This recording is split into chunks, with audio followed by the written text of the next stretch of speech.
signes qui montrent que tu es endoctriné. Tu veux savoir plus? Reste jusqu'à la fin de la vidéo. Tout d'abord, tu dois savoir que l'endoctrinement, c'est lorsque quelqu'un t'inculque une idée, une croyance fermée, sans te donner l'occasion de réfléchir par toi-même ou de poser des questions. En fait, je te dis, crois ce que j'ai dit et tu ne poses pas de questions. Premier signe que tu es endoctriné, tu ne réfléchis plus par toi-même. Eh oui, lorsqu'on te pose même une question, tu répètes seulement ce qu'on t'a dit de répéter, sans savoir si c'est vrai, sans questionner en fait. Tu deviens le perroquet de la doctrine.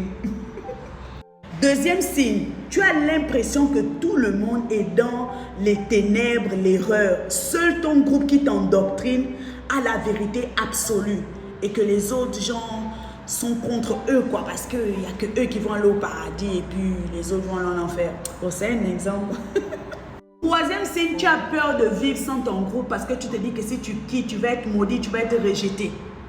En fait, on t'a toujours dit qu'il y a une malédiction qui va arriver, tu vas périr.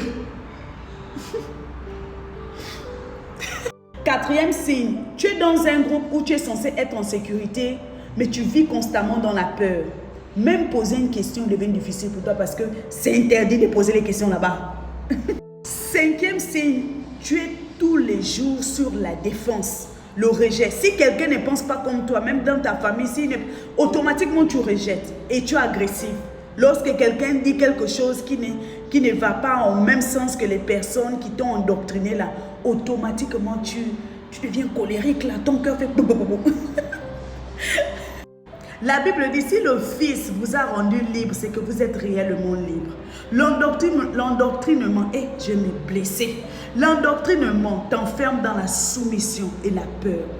Mais là où tu es réellement enseigné, tu seras non seulement libre, tu marcheras dans la vérité, mais tu auras la maturité. Que le Seigneur vous bénisse.